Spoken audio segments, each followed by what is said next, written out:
If you enjoy these programs, please like and subscribe. Listen very carefully. Why would the Holy Spirit quote from a Septuagint? That's insane.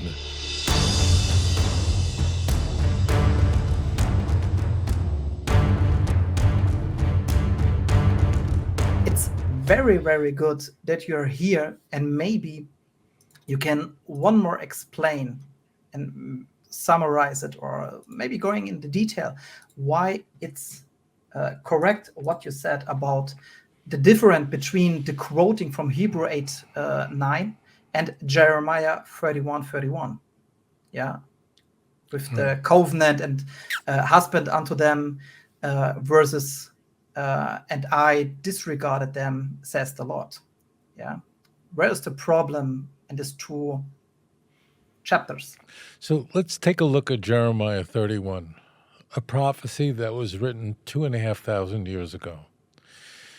In verse 32 in a Christian Bible, God says the following: I'm going to make a new covenant with the house of Judah and the house of Israel, not like the covenant that I made with them when I took them out of Egypt. Now, what happened when the Almighty took the children of Israel, the Banu Yisrael, out of Egypt? They brought the children of Israel to the promised land. God made a promise. And the children of Israel very frequently made terrible decisions. So God kept his promise.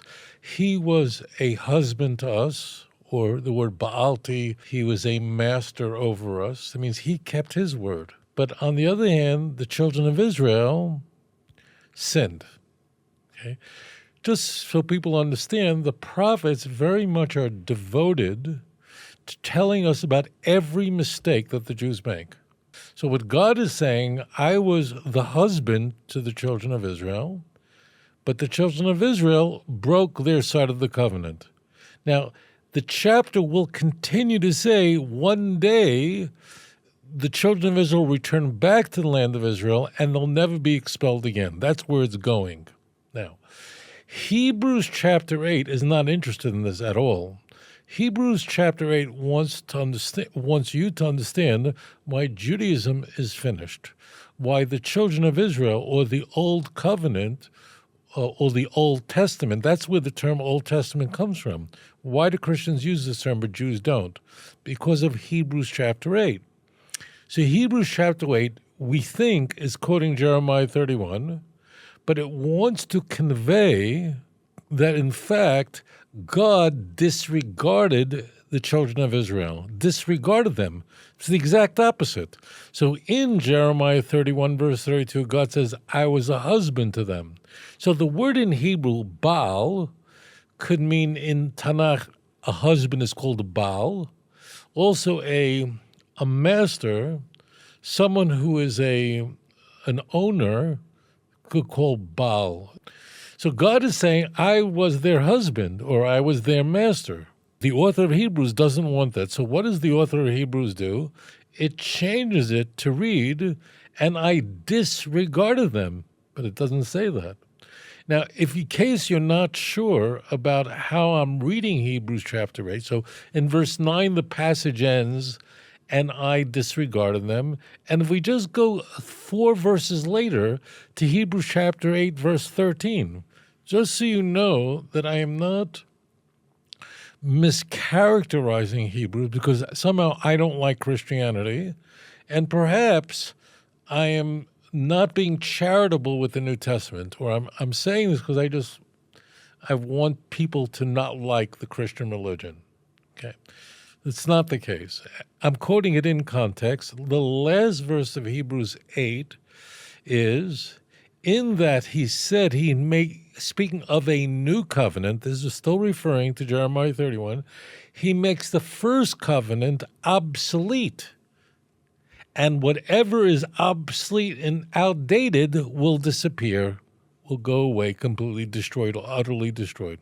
So you see that the author of Hebrews is seeking to say that God has done away with the Bnei Yisrael, the Banu Yisrael, the children of Israel, and in fact, he changes the words of the text in order to convey that message.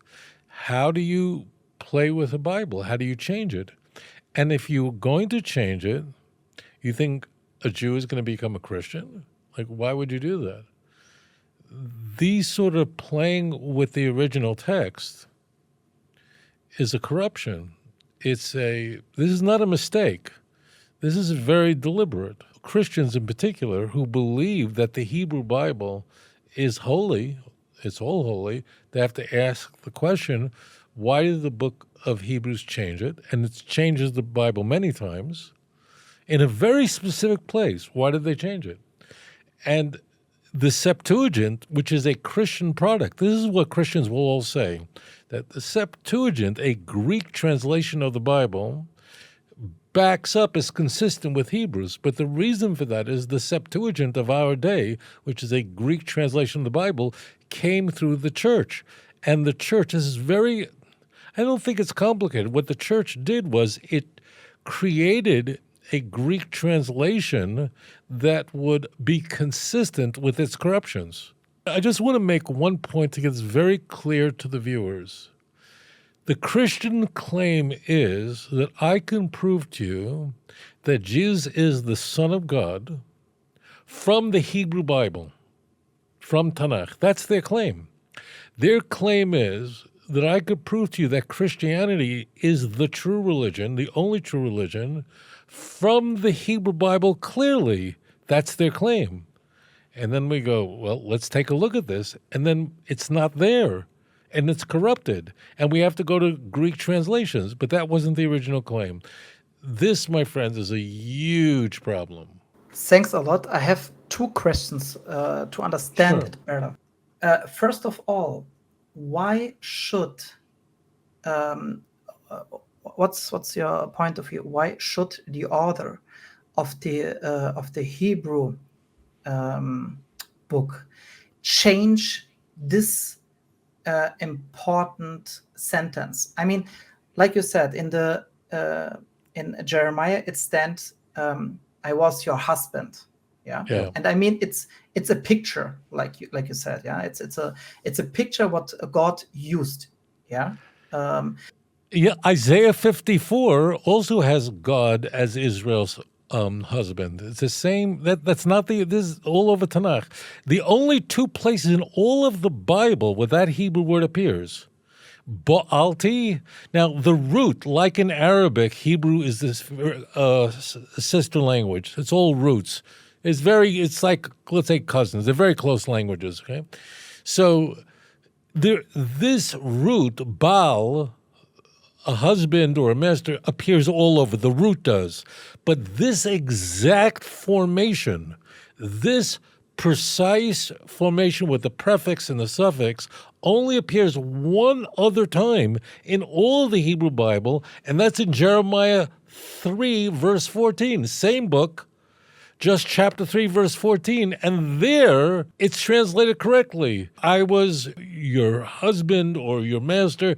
There everybody gets it correct. So you understand how crazy this is?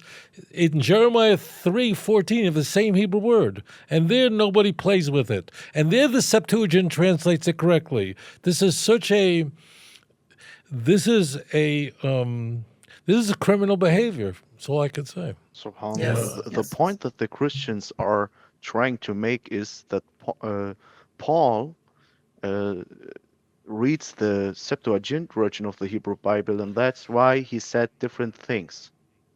So that's the argument of the Christian. Right. So there's so many problems with this, I don't know where to begin. Number one, why would they think Hebrews was written by Paul? The book of Hebrews doesn't say who wrote it. It's an anonymous book. No proof. There's no proof. It's not there's no proof.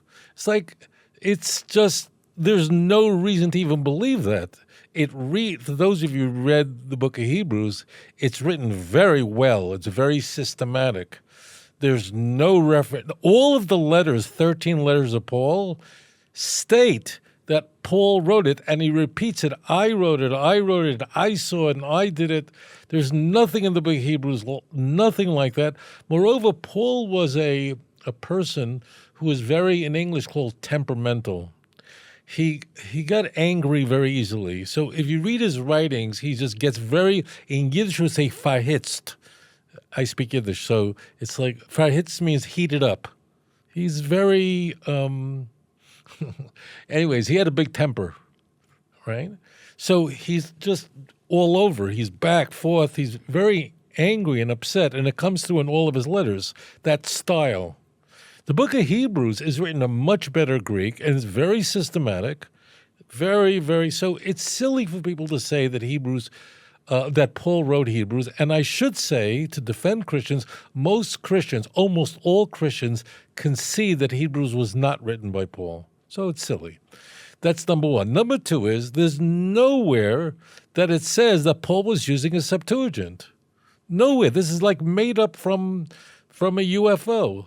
Number three, if Paul was a Pharisee, a student of Gamliel, that means he was a great rabbi, why would he be using a translation? That's insane. That's the main question. It's could you imagine that or you would go into a synagogue in Jerusalem and you'd see the chief rabbi, okay? Imagine if he'd be reading a Greek or an English translation. You would laugh. It would be so ridiculous. And it's not only Greek, it's not like English. Greek was an enemy culture and enemy language.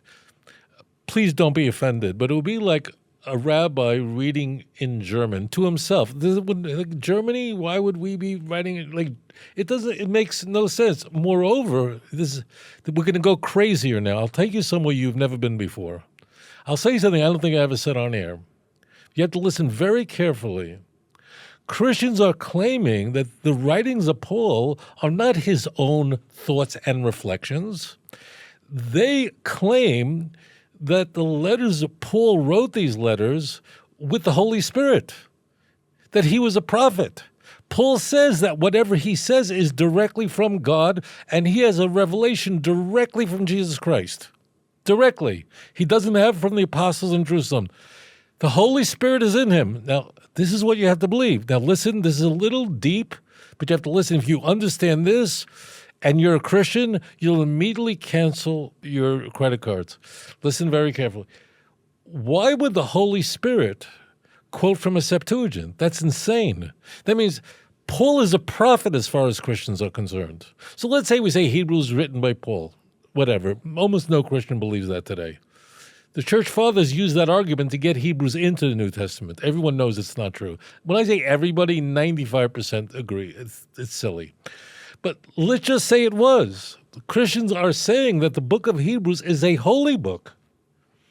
It was inspired by the Holy Spirit, that God gave this prophecy to the writer. God said, wait a moment, I have to look at a Greek translation because I forgot how to write in Hebrew.